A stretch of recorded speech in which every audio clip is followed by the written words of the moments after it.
Welcome back to another edition of the Marlins here on OOTP 26, and as you can see, it is July 10th, 2036, which means we are a day before the first-year player draft, and as you can also see, the Florida Marlins are off to a fantastic start here through the first half of the season. 57-29, sitting atop the new American League Southern Division.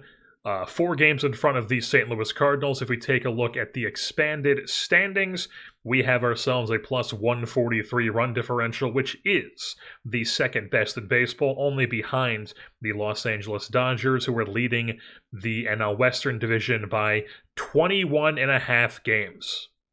Holy hell. They're 68-17. We are 57-29. Things are going well. First year of this new league realignment, and you can see 8-2 in our last 10.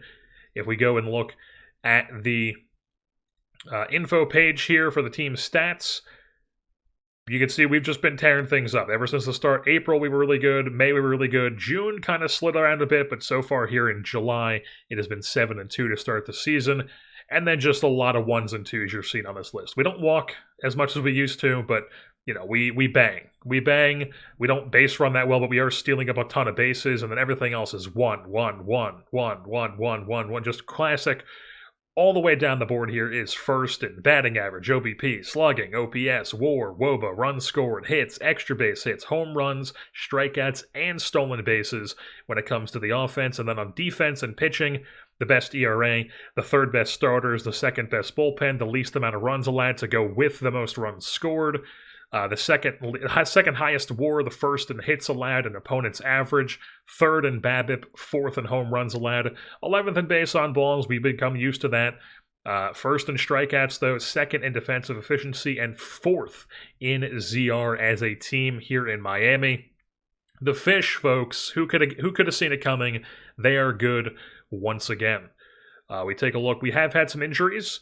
You can see right now we have Acevedo, who we picked up from the Dodgers in the offseason on rehab assignments. He's pitched 2 games down there. Really went well at the FIP, but not so great with the ERA. Got a bit unlucky. But he will be back soon here in the big leagues. Soonish. He'll probably pitch a few more games. We want to get him a decently long rehab stint since he is coming off of a Tommy John or torn flexor tendon surgery after also bone chips before that. So we would like to see him rehab a bit longer here in AAA. We also, you can see Alex Garcia. We've missed him for quite a long time. He's had a hamstring strain, and he got off to a blazing start. 2.9 WAR, 187 WRC plus with 17 doubles and 14 home runs. For our left fielder here, who we have long-term signed through 2044, he's been out for a while. It was July 7th, so you can see he's been out for like a little over a month. He still has 1 to 2 weeks left. Hopefully he comes back and is just ready to rake for us here the rest of the season.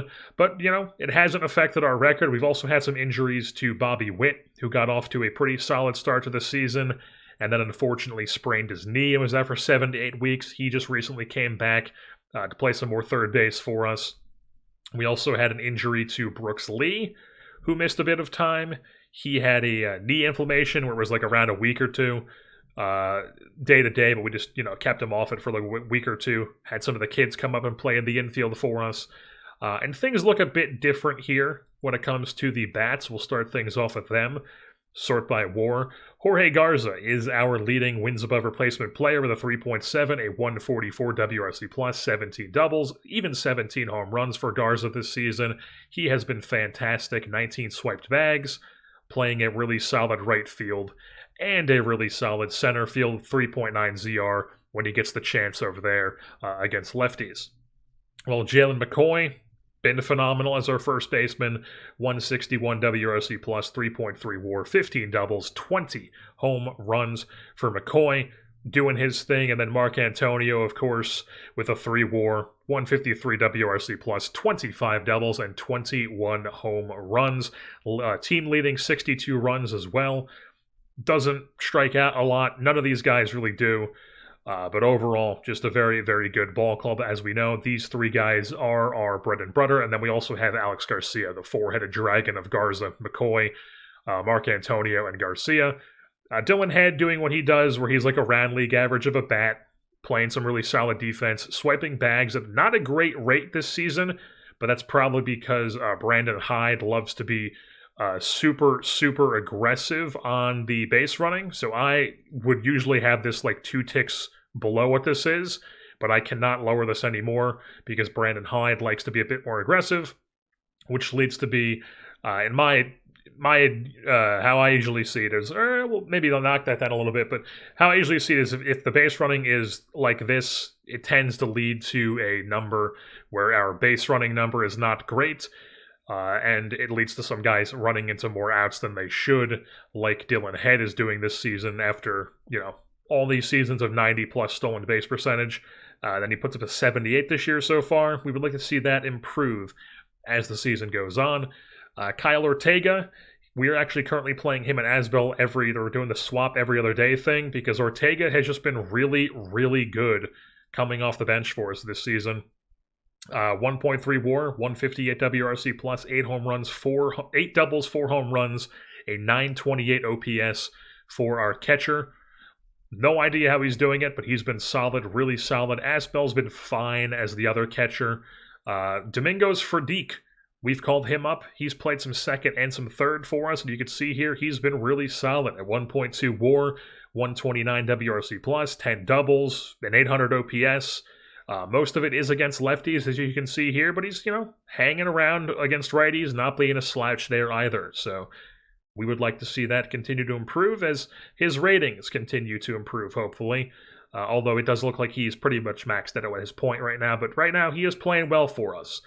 Brooks Lee doing his thing where he has been a goodish, or he's good. He's been good. He's been a good defensive shortstop, but the bat is definitely not there anymore. He's here for his defense. We have him signed for a couple more seasons, at least this season guaranteed, and then we can decide if we want to bring him back for next season and the year after that if we can't find a shortstop replacement. But at this point, Jeremy Green looks like he might be our shortstop at some point because he's come up and he's been solid enough with the bat. This was in triple digits. Now it's down to 96.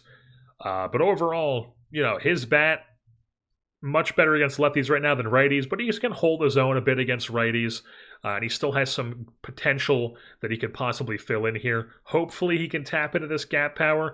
Otherwise, he looks much less intriguing if he can't.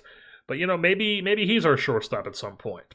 He's really good defensively, as you can see, 65 range, 70 arm, 60 turn DP.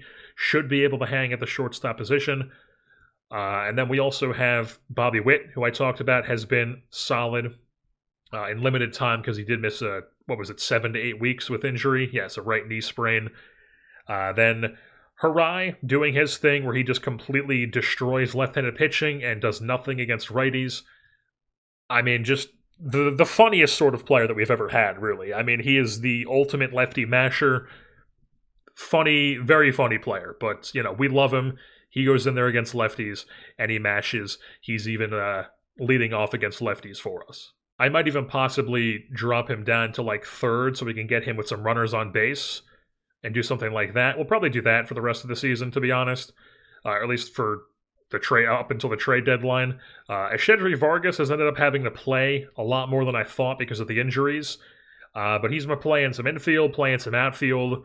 Right now he's playing left field and right field, I believe, whether it depends against lefties or righties, and he really hasn't been hitting at all. His bat is just gone, unfortunately. We still have him signed for one more guaranteed season after this at $20 million. And at the way this is going right now, this looks like it's going to be the last year that he is with the Fish because the juice is gone in his bat, and we just can't afford to pay a guy $20 million if he's not going to hit. So, unfortunately, coming down to an end for his Marlins tenure. And then we also sent down that other outfielder we had because he was terrible, and we called up Drake McBride, who has been a guy we've had in Jacksonville for quite a while now, dating back to 2030, or even 2031, rather. He's been in our system. But, he's been solid in AAA the past few seasons. We needed a fourth outfielder to just come in, give us some time here and there, and I figured why not call up Drake McBride? He's a captain, get him up there, and he's been fine in 10 games. Who cares? He'll get replaced at the deadline because we will be trying to acquire an outfielder to add to our mix here when we get to that point of the deadline. And then switching over to the pitching side of things, sorting by WAR. We'll sort by innings pitched. We'll sort by innings pitched here. The starters. Tony Elizalde has actually been our best starting pitcher this season, coming over after winning, I guess he didn't win reliever of the year, but he did have his best reliever season for us last year in 77 appearances, 113 innings already. Basically the same amount of innings this season. He has been phenomenal in the starting rotation. He's even improved some stuff, just constant pluses here. Potential control, current control, looking really, really solid. Unfortunately, we're not able to re-sign him because he wants a seriously monster deal that is going to take a shit ton of money. We might look to do that at some point, but it's definitely going to lock us up for a while, and we all know my thoughts on extending pitchers long term unless we can, get them to a deal like what we got Patino to, where we are just straight up ripping him off long term, and we're just getting it for 16.5. Unless we can do something like this, I just don't like extended pitchers because at any point they could get an injury and then they're just not that guy at all. But right now, Elizalde and Patino have been really good. Patino got off to a bit of shaky start here, but he's definitely settled back into his own here, putting up a 2 WAR. Really solid player for us, obviously. Marique Godfrey has been really good. 1.7 WAR for him, 150 ERA plus. That's a 270 ERA and a 3.7 FIP. He's been solid. Omar Garcia has been solid enough in a 4th, 5th starter role. Unfortunately, Jose Hernandez has not been good. He was really bad in a starting pitching role. If you look at his splits here as a starter, truly, truly dreadful. He's gotten 2 appearances as a follower, and he's been much better in those appearances. So we might keep rocking with him here as a follower with Hector Alfaro as the opener for at least a few more starts. But at some point, we might have to go down into AAA and call up somebody like Andy Hodge, who is expecting to be playing in the major leagues, a former first-round pick for us. He dominated AA last year, and then now in AAA, he's been really good so far this season. He could possibly come up and take his spot. Adamaro Sadio, who's kind of struggled a bit ERA-wise, but he's been solid enough with the FIP. He could possibly come up and give us some innings. We've got some options. William Bautista is another option for us. So we've got some options then in AAA, but right now we're going to keep rocking with the Hernandez-Alfaro opener follower situation. And then as far as the rest of our bullpen goes, Ben Abel and Luke Rowe are doing their job as the double-barreled stoppers. Luke Rowe has been fantastic, as always. 40% K rates. What can you even say? Holy shnikes. Ben Abel with a really good season as well, the 32-year-old. We picked him up in the trade from Kansas City last season, and he's an expiring free agent, but he's, doing what he does for us.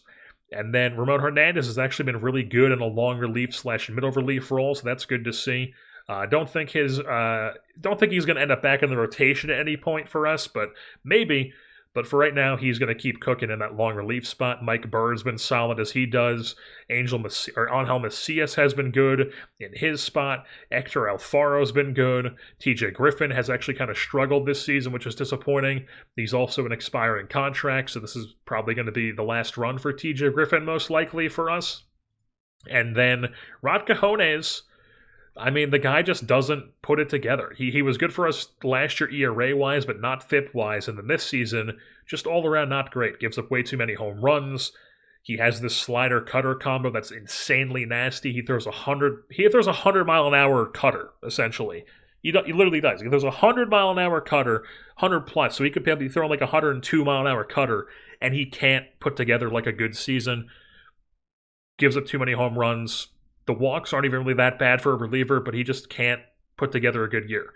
So, Quijones, I like him, but, at some point we might have to look to send him down to AAA. He does have an option, and bring up somebody else to give them a chance. Right now he is in a avoid high leverage mop-up role, so we'll probably just keep playing him in that role for now, but if he keeps not performing, even in that role, we will have to, look to bring up somebody else. Honestly, it's probably going to be Acevedo. Once Acevedo is ready from his rehab assignment, Cajones is probably going to go down, and Acevedo is going to take his spot on the big league bullpen. I would say it would be somebody like Bill Borges to give him a chance as the 25-year-old who we picked up from St. Louis in the offseason, but as you can see, He was among the worst pitchers I've ever seen in AAA this season with Jacksonville, a negative 1.5 WAR as their closer, a 50 ERA plus, a 190 FIP minus. That's a 10 ERA and a 10 FIP, a 2.2 WHIP, 30% K rate, but a 15% walk rate, and a 5.1 home runs per 9. Not going to play. That's not going to play in the big leagues. And also, I did mention that outfield is going to be a spot we look to upgrade here at the trade deadline. If Russell Collier can push our hand and really develop by the time that we're looking at that point, we'll probably try to get him on the 40-man roster at some point so he is postseason eligible if he does develop really, really well down the stretch. But for right now, not quite Major League ready, but he is trending in that direction, getting some pluses, playing good ball in Double-A. Maybe next season, maybe the year after that is when he's looking really like a full-time player for us, but definitely somebody to keep an eye on here in Russell Collier, former international signing in 2033. But now it is time here for the first-year player draft. As you can see, the expansion teams do not get the early picks in this system, but they are picking after us. We are picking 33rd here in the 2036 first-year player draft. The Washington Nationals are selecting first. I believe they've selected first multiple times in this universe in the 10 years that we've simmed so far. Let's see who they take number 1 here in 2036. Shelvin Ned from a Houston, Texas high school goes 1-1. Maybe could be a seriously good power bat. Maybe the contact isn't going to develop and it really limits him. But for now, that is the guy they take 1-1. We shall see how he works out for them. As now we move on to our selection, 33rd overall. As far as the highest potential players here, there is a overager high school guy, 19-year-old high school pitcher, committed to San Jose State from San Francisco. Could be really good. Do we want to wait on that guy? There's a center fielder who looks like he could be decent, probably more of a corner. Really good personality class, really good contact, gap power bat, like a Jorge Garza type bat for us. But he's 17. This guy's a college reliever. Best college guys are that reliever. This guy who's like a JUCO college guy. Chris Arthur. No, he's a first baseman. This guy's a reliever. So I don't think we're going to go to college route here. Not really what we're looking for. I think it's pretty obvious at this point. We should be going for... this guy's bat is interesting, but I think it's obvious we should be going for one of these guys, either the starter, who looks like he could be really, really good, or the center fielder, who's more of a corner outfielder. I think the scout thinks we should go with the starter. I think we should go with the starter. Paul Berg from San Francisco, committed to San Jose State. We're saying, no. You're not getting a program-changing talent out there, Spartans. Instead, he's signing with the Fish. 33rd overall, we move things on to our supplemental round pick for Jalen McCoy, winning Rookie of the Year. And what do you know? The other guy that we were considering is still here. We're just going to take him. We're just going to do it. Sam Hammes, how do you say this guy's name? Lefty, out of a Salem, Massachusetts high school. Nothing notable's ever gone on there. Really good personality class. We are selecting him with our supplemental first-round pick. Boom. Move things on to round 2, where we have the... it's the 35th. What am I saying? It's the 35th pick. And as far as who our scout thinks we should take, it is Mike Riddick. Big power, 3 true outcomes, but he has some BABIP too. No real defensive home. We've got enough of those guys. Are there any standout infielders? Not really. This guy's kind of intriguing. Yeah, I would say he's intriguing, but I don't know if we want to take him here. In the outfield, we got a couple 70 Rangers, but are they real 70 Rangers? I would say he's a real 70 outfield range. But he doesn't have the bat to go with it. This guy's a pitcher who can't hit but can play center field for some reason. Yeah, none of these guys really stand out. This Boatwright guy is interesting enough. Delgado's kind of interesting. Yeah, I would say like Delgado and Boatwright are the outfielders who are interesting, and then the infielder would be this O'Connell. I keep saying O'Connell. Kevin Connell.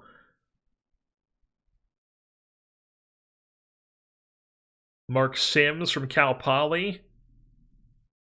Get a little Cal Poly action in to replace Brooks Lee in the organization. Don't think we're going to go for that here, but a lot of these high school guys I don't think we want to go for. I think we want to go for a college guy at this point, because we've already taken 2 young guys. So we're going to sort college. This guy's a JUCO. We're not really looking for him. He's a reliever anyways. Jorge Garza type bat at a Vandy, 60 range. Could be interesting. Aldana at an Austin P. Could be interesting as well.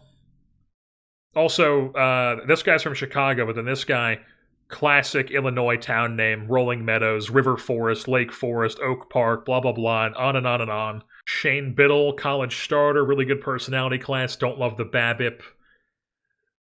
Tony Chambers from Kent State, another college where nothing's gone ever notable there, nothing.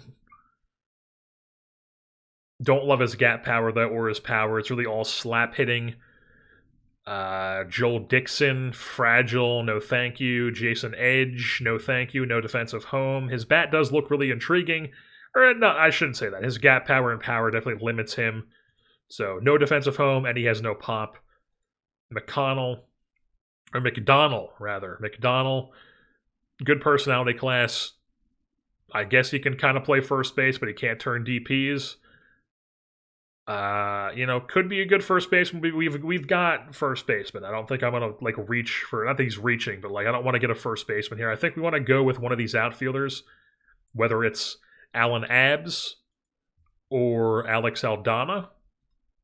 Who do we like more? Okay, so the BABIP, Aldana has an edge for 5 on that, but then Abbs has the much better contact Ks and gap. Better power and eye for Aldana. Okay, better speed profile for Abbs. And then on the defensive side of things, yeah, I think it's got to be Abbs. It's got to be the city guy. I don't know where Rolling Meadows is, but I'm just assuming that's like some suburb. So we're going with the Chicago guy, Alan Abbs, 60 range, contact gap power type bat, switch hitter as well. Didn't even realize that. That just puts him over the edge even more for me at a Vandy. He's our guy. Round 2, we move things on. Round 3, we're going to see if we can still get the college guy here. There's some 50s available. Are there any starters, college starters that stand out? Roger Quinn. This is the fragile guy. No thank you. Razai Duish out of West Virginia. Don't love the BABIP or the home runs allowed. That pushes me away. Chris Doan.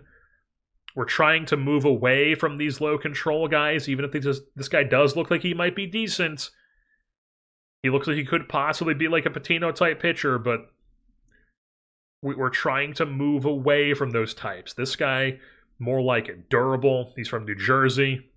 Even if he is from North Jersey, have no connections to there, but still. Could be interesting. Side armor I don't love, only 35 stamina. Earl Moore. No. So it's really the New Jersey guy as like a far second behind this Doan guy if we go pitcher. And then if we go hitter, Tony Chambers, he's the slap hitter. That Boatwright guy is still here. Big time swing and miss, another sort of Illinois name, Villa Park. But big time swing and miss, but he has some really good eye, gap, and power potential. 65 range and error with 55 arm. I would kind of prefer an infielder because we don't really have any like solidified infield coming up for us. But we have a bunch of outfield already pretty much in place. So I think we might go with Connell here. Kevin Connell out of Waltham, Mass, going to Delaware State. 65 range, 65 arm, 65 turn DP. Can give you probably a really good second, third, or short. Good gap, eye, 50 power, 50 contact. We're going to go with him. Kevin Connell is our guy here. Round 3. as we move things on to round 4, and Boatwright's still here. So Boatwright's still there. So is this Budzinski guy. Are one of the starters still there? Chris Doan? I think we're going to go with Doan here. We're going to go Chris Doan. We just took a guy from Delaware State. Now we're taking a guy who's also from Massachusetts who goes to a different Delaware school in Chris Doan. Lock him in round 4. Move things on round 5. Now there's not really any arms there that stand out, a bunch of 45s. There are still some 50 college bats, though. There's this Budzinski guy, who definitely is intriguing. There's Colin Burton, who I think is honestly more intriguing because he has the eye. And he's still 60 range. Lefty-lefty. Man, they're both interesting, but I think I might... I mean, Budzinski has the better personality, and he's got the speed profile. I mean, they're both intriguing to me. Rico Flores, not really a first base type bat that I'm looking for. Tim Foltz, no. Samson Zafroni, huge gap power. We all know I'm a big fan of that. But it's really all gap power or bust. Don't know if we want to do that. Honestly, we might go Colin Burton here just because he's like a really close to the big leagues bat.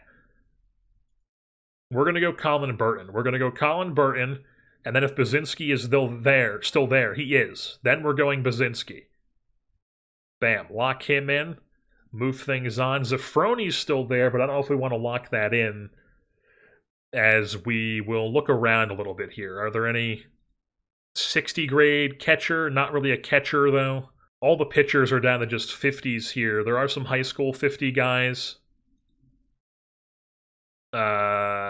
Antosh, another one of these low control players. We're trying to move away from that direction. College reliever, fastball cutter guy. Don't love that the control and movement's not quite developed yet. Frank Groska. Don't love the BABIP, but he only has 2 pitches. He's from Jackson? No, Hackensack. He is from Jackson. He went to Jackson Memorial. Shout out Anthony Stolars. Leafs goalie went to Jackson Memorial. Also, Matt Theis. I believe Matt Theis went here as well. High school reliever. Looks like he could be good with a really good sinker slider. Don't know if we want to go high school reliever at this point, though. 85 control is interesting, but the movement isn't really enough for me to want to take this guy right now. So yeah, I don't think we're going to be taking pitchers right now. There are some possible 5th starter type guys like this dude, but I don't think we want to go with that. I think we're going to go back to looking at bats, and not really any of these high school guys stand out to me. This Larry Dunn guy has a 60. I don't really know why. I guess because he has power, but he can't catch, and he has no defensive home. So who cares if he has power? And then just looking at infielders here, sorting by infield range, I mean, there's nothing. You look at all these potentials here. There's a 45 who's not really a great infielder. There's a bunch of 40s and 35s, another 45 who can't, he's fake 50, it's 50 range. I mean, it's bad. So, there's really no infielders here to take anymore. So I don't think we're going to be taking an infielder. This Eric Kelly guy is kind of intriguing to me just because he's really young and he's kind of moldable. Right now it's all slap power, it's all slap hitting as a first baseman, but he's got some potential. None of it's developed. But he's got a good personality. He's a high leader. Maybe he gets a TCR bump or something, and he gets this power or gap up, and he looks way more intriguing. Maybe we go with that. I don't know. There's also this Corona guy who's a high school guy. Tim Foltz, who has no position. He's from Rutgers, but even that's not enough for me to take a guy like this. This guy from Saskatoon is a high school guy who could maybe develop. I think we just got to take Zafroni here as that Auburn outfielder who has the serious gap power. Nothing really else is standing out to me. We're going to take Zafroni. and then move things on to round 8. Alrighty, folks, so we are here at the end of the 2036 first-year player draft. I believe we left off taking Zafroni in the 7th round, so now in the round 8, we took John Wenzel, a right-handed pitcher. He was that 85 control guy, high leader. Figured we would take a shot on him here. And then round 9, we took Rudy Myers, a college reliever out of Hamline University in St. Paul, Minnesota. Ground baller, already has really good movement and home runs allowed, has some improvement potential as well. Not the greatest control, but he's like a Mike Carrier type arm is what I'm looking at this guy to be. Maybe he's something for us, maybe he's not. Already pretty close to the big leagues here as a college reliever. And then in round 10, we took Tyler Adams, another college reliever out of Seton Hill. Not Seton Hall, Seton Hill in Greensburg, Pennsylvania. Another sort of Mike Carrier type arm, really high good movement, home runs allowed, BABIP, high work ethic, fastball splitter combo for him. Round 11, we took Joe Barnett, a very high developmental risk, fly ball pitcher, but good work ethic, 60 stamina, has potentially 5 good pitches, like 3 really, like 2++ and 1 really, really good plus stuff, good movement. You know, maybe he's something, maybe he's not. And then round 12, we took Joe Davis, super boring name, high schooler, high work ethic, baseball IQ. No real position, no real home aside from first base, but maybe he's a bat who develops for some point, or at some point for us. Round 13, you can notice here where, the draft really fell off at this point. So we take this Bobby Marcello guy, who we are just going to immediately make a center fielder, because that's where he should be playing. Because he's a 70 range outfielder. Go down there, play some outfield, play some good defense, help out our defense in the lower levels of the minor leagues, whatever. Round 14, we take Luis Corona as a bat who's probably never going to be anything, but maybe he is something. 18 years old out of Puerto Rico. Maybe he develops, maybe he doesn't. Then in round 15, we take Chris Askew, a lefty-lefty pitcher out of a Pennsylvania high school. Horrible control, really good stuff. 3 pitches at least, 4 pitches possibly, side armor. Maybe he's like a good specialist type player for us at some point with that sidearm profile against lefties. And then in round 16, we took a high school reliever out of Bernards Township, New Jersey, even though he went to a New York, I guess boarding school type thing, or one of these Catholic private schools that like recruits athletes. Rich Heisler, righty, high home runs allowed, decent control, self-explanatory. Then in round 17, we take Kevin Friedman, a similar type guy, pretty much average across the board, 23 years old out of Dallas Baptist. Round 18, we take Raul Pons, a righty out of Puerto Rico. High work, he has the holy trifecta. He's got adaptability, work ethic, baseball IQ. Not exactly the most intriguing prospect on paper, but we're kind of just banking on that he's going to develop super well, maybe get some TCR bumps as a 17-year-old. And then in round 19, we took Montalvo, a catcher with 60 blocking, 60 framing. Catch our minor leagues, who cares? And then in round 20, Lazaro Blanco, be a leader, have some good ambition and whatnot, or low financial ambition, high leader, high loyalty, high work ethic. Go down to the minor leagues, work out for us, who cares, whatever. Be a leader for the minor league guys. He's our 20th round pick, and that was our 2036 first-year player draft.